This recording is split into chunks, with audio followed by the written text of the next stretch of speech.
की तुम्ही आता थोडं फॅमिलीकडे पण लक्ष दिलं पाहिजे. संतती ही संपत्ती आहे जर चांगली निपजली तर, अन्यथा ती विपत्ती ठरते जर ती वाईट निपजली तर. त्यामुळे ही खरं आपलं ॲसेट आहे, ही खरी आपली इस्टेट आहे, हे सर्वांनी कृपया लक्षात ठेवा. मागच्या 2-3 दिवसात पुण्यातली बातमी वाचली असेल आणि तुमच्या लक्षात आलं असेल की कोटी रुपये जरी असले, कोट्यावधी रुपये बॅलन्स असला तरी मुलं चांगली असणं हे अत्यंत महत्त्वाची गोष्ट आहे. त्यामुळे तिकडेही लक्ष देणं महत्त्वाचं आहे. आम्ही एकदा कोर्स घेत होतो आणि कोर्सच्या वेळेला मी विचारलं की तुम्ही कशाने सुखी व्हाल. तर कोण कोण काय सांगायला लागलं, मला गाडी मिळाल्यावर मी सुखी होईल, मला जॉब मिळाल्यावर मी सुखी होईल, जॉबमध्ये माझं प्रमोशन झाल्यावर मी सुखी होईल, अशी उत्तरं येत होती. एक जण म्हणलं माझं लग्न झाल्यावर मी सुखी होईल, म्हणजे लग्नाच्या वयात होता, माझं लग्न झाल्यावर सुखी होईल. तर त्यांच्या शेजारी जो बसलेला होता तो झालेला होता, लग्न झालेला. तो म्हटला, त्यांच्याकडे बघितलं त्यांनी चेहऱ्याकडं, म्हटलं ज्यांची झालेत त्यांना विचारा काय परिस्थितीत. म्हणजे सांगायचा हेतू काय लक्षात घ्या, सुख नक्की काय आहे. तर सद्गुरूंचा एक सुविचार आहे, सिद्धांत आहे, सुख हे मानण्यात नाही, सुख हे मिळवण्यात नाही, तर सुख हे देण्यात आहे. देण्यात सुख आहे, लक्षात घ्या. आता मानण्यात का नाही, उलट सद्गुरू असं म्हणतायत सुख मानण्यात आहे, ह्या कल्पनेतच सगळ्या दुःखाचं मूळ आहे. त्याचं कारण काय, प्रत्येकाचं मानणं वेगळं आहे, आपल्या कल्पनेप्रमाणे प्रत्येकाचं मानणं आहे, बरोबर आहे की नाही. सगळ्यांचं काही सारखं मानणं नाही ना. कोणाला वाटतं आता निवडणुका झाल्या बघा, सत्तेत सुख आहे, मग त्यासाठी वाटेल ते. काहींना वाटते पैशात सुख आहे, मग त्यासाठी वाटेल ते ॲट एनी कॉस्ट. ही परिस्थिती आहे. म्हणजे काय, कसलीही तमा न बाळगता, कशाचीही पर्वा न करता आपली कल्पना सुखाची करून घेऊन त्याच्या मागे धावणे हे काल्पनिक सुख आहे. सद्गुरूंनी छानपैकी 3 टप्पे पाडले. शरीराची सोय हा एक भाग, त्यासाठी पैसा लागतो. पैसा मिळवायचा आहे का, जरूर मिळवायचा, चांगल्या मार्गाने मिळवायचा आहे आणि चांगल्या मार्गाने खर्च करायचा आहे. आत्ता मला त्या संघटनेकडे बघून आणि त्यांची भाषणं ऐकून आणि त्यांच्याविषयीची चर्चा ऐकून माझी खात्री झाली की ही संघटना जीवनविद्या जगते. कसं ते सांगतो, रुग्णसेवा हीच ईश्वर सेवा असं सद्गुरू म्हणतात. रात्री एरवी आपण एकमेकांना हाय हॅलो म्हणतो, पण रात्री अपरात्री जर पोटात दुखायला लागलं तर डॉक्टर, केमिस्ट असे सगळ्यांचीच देवासारखी आठवण होते. आणि हे सगळं प्रकाश भाऊ गेली कित्येक वर्ष, म्हणजे त्यांनी जे सांगितलं आता, संघटनेसाठी कार्य जास्त आहे आणि कुटुंबासाठी कमी आहे. असं एक कविता आहे बघा, जरी एक अश्रू पुसायास आला तरी जन्म काहीच कामास आला. स्वतःसाठी जगणं आणि हम दो हमारे दो सगळ्यालाच कळतं, त्यात काही विशेष नवल नाही. ते प्राण्यांना सुद्धा कळतं. ज्यांना आहार, निद्रा, भय, मैथून एवढंच ज्ञान आहे त्यांना देखील ते कळतं. माणसाला वेगळेपण काय दिले देवाने, इतर प्राण्यांपेक्षा बुद्धी दिली आहे आणि बुद्धी वापरायचं स्वातंत्र्य दिलं आहे. तुम्हाला थोडं अल्फाबेटिकल भाषेत सांगतो. आपल्या आयुष्याची जी ABCD आहे ना, A is for application, B is for birth, D is for death. B suppose आपल्या कंट्रोलमध्ये नाही, म्हणजे बर्थ आपल्या कंट्रोलमध्ये नाही, जन्म वांगीत व्हावा का सांगलीत व्हावा का न्यूयॉर्कमध्ये व्हावा, ओके, परमेश्वराच्या हातात आहे, सोडूया आपण ते. तेही खरं आपल्या हातात आहे, पण त्याच्या डीपमध्ये मी जात नाही, कारण तो फार स्पिरिच्युअल पार्ट आहे तो. डेथ, मृत्यू कसा यावा आपल्या हातात नाही.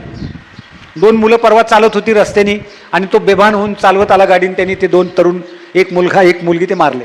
माहीत नाही कसा मृत्यू लिहिलेला आहे, ॲक्सिडेंटनी, आजाराने, कितव्या वर्षी वगैरे वगैरे, माहिती काही माहिती नाही.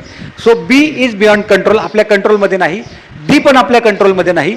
But C for choice, how to live life, मी माझं आयुष्य कसं जगायचं हे मात्र आपल्या हातात आहे. म्हणून सद्गुरू श्री वामनराव पै म्हणतात, तूच आहेस तुझ्या जीवनाचा शिल्पकार.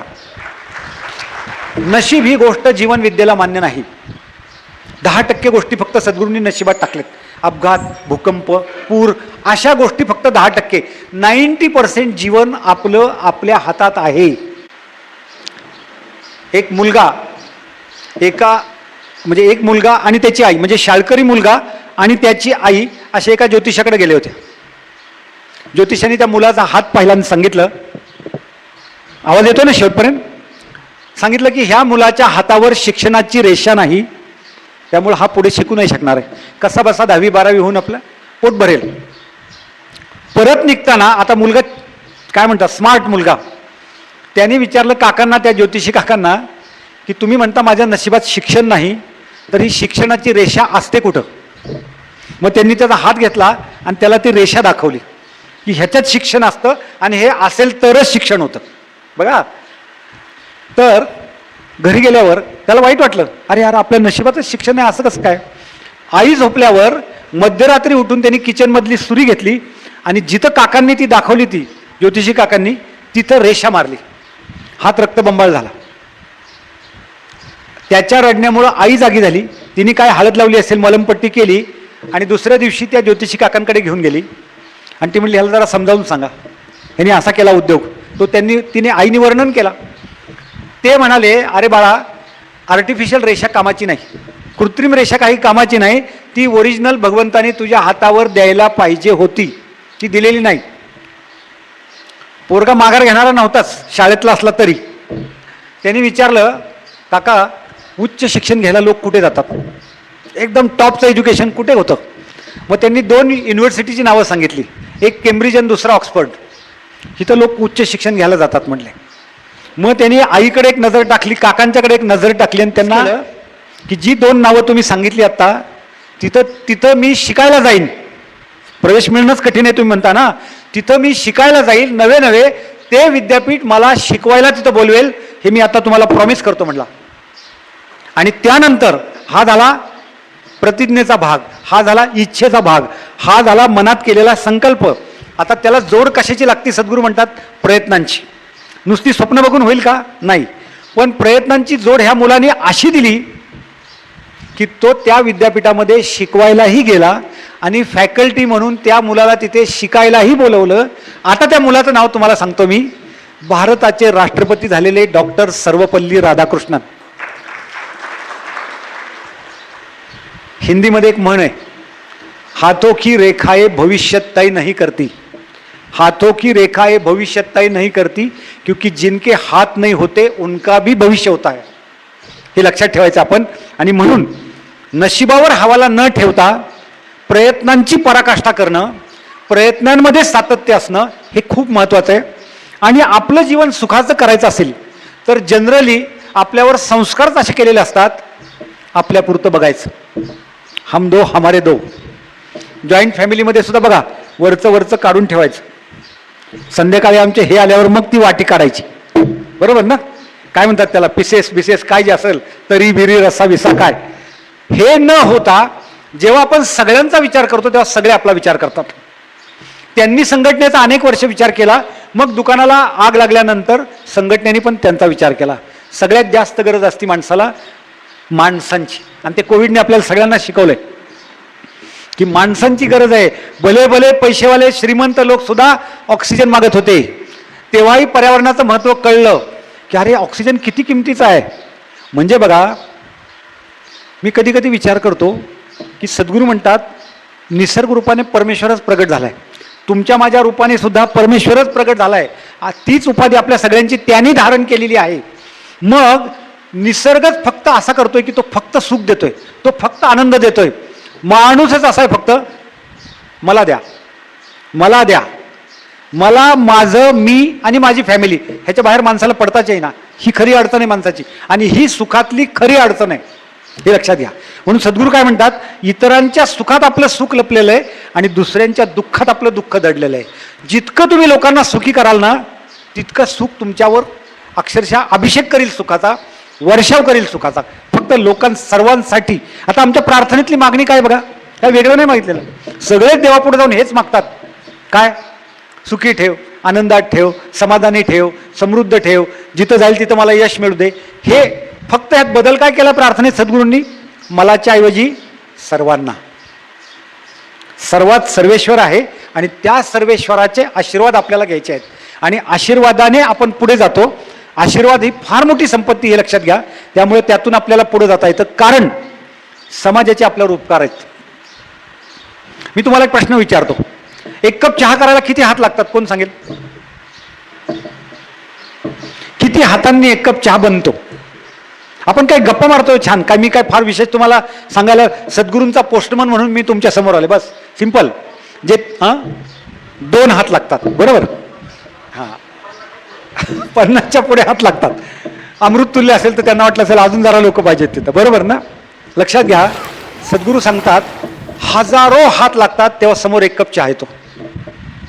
चहा आसाममध्ये होतो, ऊस महाराष्ट्रात होतो, तोडायला बीड जामखेडवरनं माणसं येतात, लावायला स्थानिक माणसं असतात, साखर कारखान्यात काम करणारे लोक, तुमच्या इथं सोनहिरा आहे ना कारखाना, कारखान्यात काम करणारे लोक वेगळे असतात, कब्बशी बनवणारे लोक वेगळे आहेत, दुधाचा पुरवठा करणारे लोक वेगळे आहेत, साखर पुरवणारे, दूध पुरवणारे, कब्बशी पुरवणारे, गॅस सिलेंडर, पहाटे उठून ग्रामपंचायत किंवा कॉर्पोरेशनचं पाणी सोडणारे, ह्या सगळ्यांची बेरीज मारली तर तुमच्या असं लक्षात येईल हजारो हात लागतात तेव्हा सकाळी एक कप चहा समोर येतो.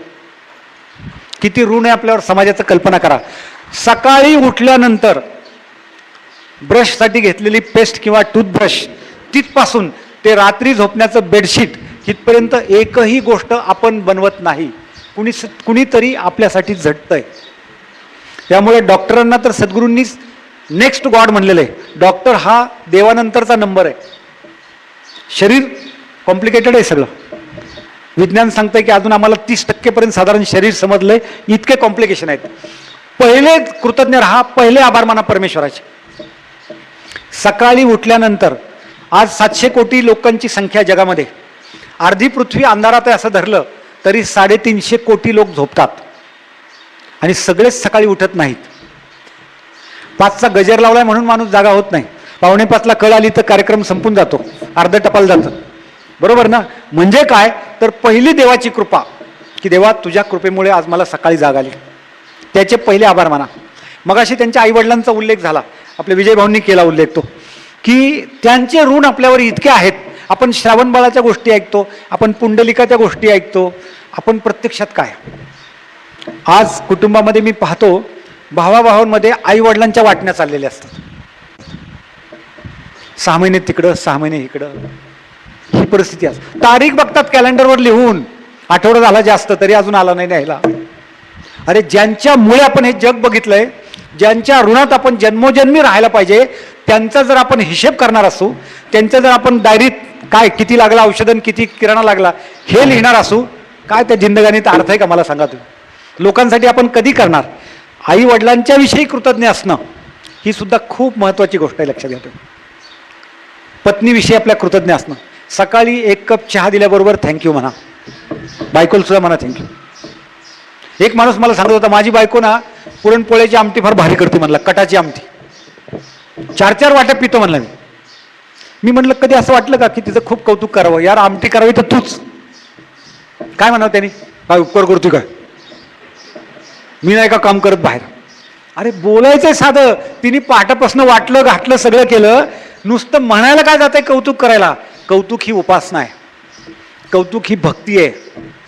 लक्षात घ्या, कुटुंबामध्ये पती पत्नी, तुम्ही माझं युट्यूबवरचं लेक्चर ऐकलं असेल, तुम्हाला कल्पना असेल, पती पत्नी हे बेस्ट फ्रेंड आहेत जगातले. पोरं उडून जातात आपापल्या करिअरच्या मागे, आजकाल तर US UK ला पण जातात, मग त्यांना स्काईपवर बघावं लागतंय, बरोबर ना? लॅपटॉपवर त्यांना बघावं लागतंय. शेवटपर्यंत कोण साथ देतं मला कल्पना करा एकमेकांना? पत्नी आणि पती बेस्ट फ्रेंड, तेच एकमेकांना साथ देत असतात. पण सगळ्यात कमी सुख कुठं मिळत असेल माझ्या दृष्टीने, पुरुष प्रधान संस्कृतीमुळे सांगतो मी, सर्वात लोक कमीत कमी सुख देत असतात तर आपल्या पत्नीला. त्याला इंग्लिशमध्ये एक शब्द आहे, टेकन फॉर ग्रँटेड, गृहीत धरलं. 7 फेरे मारले, आता जाती कुठं, आता हलू शकत नाही, आता तिला चॉईसच नाही. कल्पना करा, कौतुक, वाढदिवस लक्षात ठेवा, साधं एक फुल न्या, हो गजरा न्या, एखादी साडी न्या, तुळजापूरची देवी सुद्धा प्रसन्न होईल, घरातली जर प्रसन्न झाली तर तिला न्या, तिला जास्त आनंद होईल, लक्षात घ्या तुम्ही. त्यामुळं सांभाळणं, सद्गुरू म्हणतात एकमेकांची मन जपणं हा खरा जप आहे. तुम्ही रामाचा जप करा, कृष्णाचा करा, ती वेगळी गोष्ट आहे, घरातल्यांनी एकमेकांना जपा. डाळिंबाचे दाणे असतात तसं सगळ्यांनी एकत्र राहा, एकमेकांना सांभाळा. बाहेरचा माणूस काय आजारी पडल्यावर, आता तुम्ही केमिस्ट लोक आहात, तुम्हाला कल्पना आहे, एखादा माणूस भेटायला येतो तेव्हा पार्लेजीचा पुडा घेऊन येतो, 15 मिनिटांनी घड्याळ बघतो, निघू का आता, नोंद झाली ना आला म्हणून. ती बिचारी उषा पायथ्याला बसलेली असते शेवटपर्यंत. म्हणून ते नाव काय दिलंय, अर्धांगिनी, सहचारिणी, धर्मपत्नी. मग आपला कर्तव्य धर्म काय आहे? तिला प्रेम देणं आपला कर्तव्य धर्म आहे. तुम्हाला आज एक मंत्र सांगून ठेवतो. तुमचं वय काही असू देत, लग्नाला किती वर्ष झालेले असत, काही प्रॉब्लेम नाही. आजपासून एक सुरू करा. गेल्यावर प्रकाश भाऊच्या वाढदिवसाचं निमित्त म्हणून त्यांनी पण करावं आणि सर्वांनी करावं. मला एक सांगा, तुम्हाला जर राग आला, बायकांना राग आला ते बिचारे गिळतात, काहीच बोलायची सोय नसते, बरोबर ना? पण तुम्हाला जर राग आला तर तुम्ही व्यक्त करता की नाही राग? आणि तुम्हाला जर असं विचारलं का बाबा इतकं चिडला होता, मग कळायला नको का? मग सुधारणा कशी होणार? ही भाषा असते, बरोबर आहे? मग राग जसा व्यक्त करता तसं प्रेम देखील व्यक्त करा ना, बरोबर आहे? मग आजपासून काय म्हणायचं रोज गेल्यावर? आय लव्ह यू रोज म्हणा, रतीबच लावा, घाबरू नका. 8-15 दिवस हा कोड होईल, त्याच्यानंतर ती सवय होईल. एक पोलीस अधिकारी म्हणले ना मला, तुमचं ऐकलं म्हणले, घरी गेल्यावर केला प्रयोग म्हणले. म्हणलं काय झालं? बायकोनी म्हणली थोरल्याला हाक मारली, म्हणजे ह्यांना डॉक्टरला दाखव. आता हे असं का घडलं? सवयच नाही ना, सवयच नाही. आणि मला एक सांगा, इथं कोण आहे जरा हात वर करा बरं. नवरा बायकोत कधीच भांडण झालं नाही असं कोण आहे जरा हात वर करा. आपण त्यांचा परत इथं सत्कार करू. असं होत नाही. असं आणि हात वर केला असला तरी ते खोट आहे. पण मला एक सांगा, जर भांडण होणार नाही असं कधीच घडणार नाही ना. ज्यांना आपण संत म्हणतो, ज्यांना आपण देवांचे अवतार समजतो, त्यांच्या कथा ऐकताना सुद्धा त्यांच्या बायका रुसलेल्या आपण पाहिलेल्या आहेत, खरं की नाही? म्हणजे हे घडणार आहे. फक्त काय केलं पाहिजे? भांडण होणार नाही असं मी म्हणत नाही, संसार आहे, भांड्याला भांड लागणार. पण तुमच्या केमिस्टच्याच भाषेत सांगतो, त्याला date of expiry same day असली पाहिजे. पटतंय तुम्हाला? त्या दिवशी संध्याकाळी बेडरूममध्ये जाईपर्यंत भांडण मिटलेलं असलं पाहिजे. आबोला का रे, आबोला का रे दुरावा, नो. कारण तुम्हाला सांगतो, आज प्रकाश भाऊचा वाढदिवस, आज तारीख किती आहे? 24 मे. मी तुम्हाला एक प्रश्न विचारतो, 24 मे 2024 ही तारीख तुमच्या माझ्या जीवनात पुन्हा आहे का? कधीच नाही, पुढच्या जन्मी सुद्धा नाही. कारण त्यावेळेला 2024 नाही. Once and life doesn't say once more. मग आजचा दिवस का वाया घालवायचा? का बोलत घालवायचा?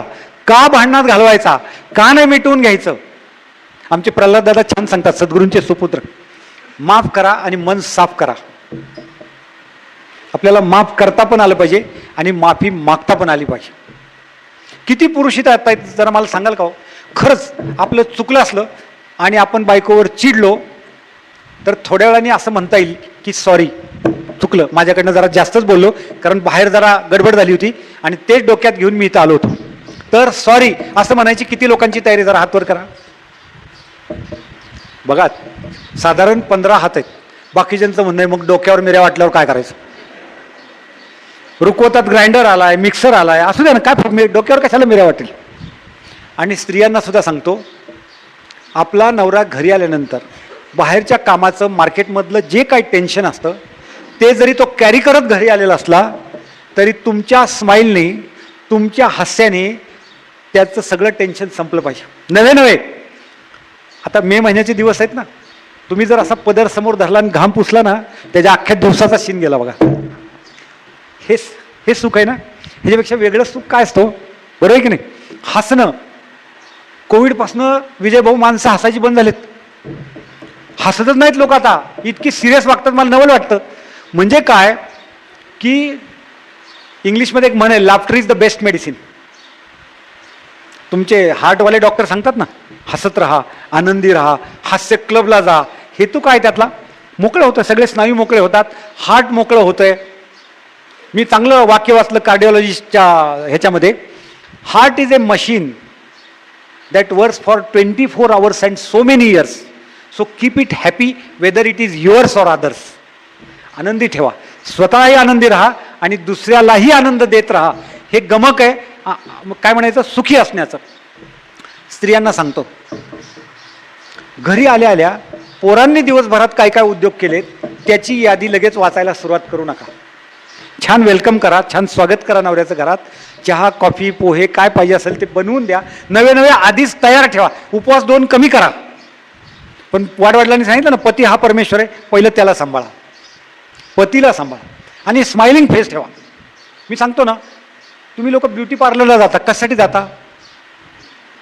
बरोबर ना? तिथं जरा ते सगळं मोकळं करतात ना, काय काय स्टेप्स असतात त्याच्यात आम्हाला डिटेल माहीत नाही, पण त्याच्यासाठी जाताना मी तर स्पष्ट बऱ्याच वेळेला महिलांच्या समोर बोलताना हे सांगितलेलं आहे की जर तुम्ही सतत हसतमुख असाल तर पार्लरला जायची सुद्धा गरज नाही. ते महिन्याचे 2-4 हजार रुपये वाचतील आपोआपच. काय होतं, महिनाभर नाही हसायचं आणि तिथं जाऊन घासायचं, काय फायदा आहे? बरोबर ना? त्यामुळे हसतमुख असल्यानंतर ह्या गोष्टींचीच तुम्हाला गरज नाही.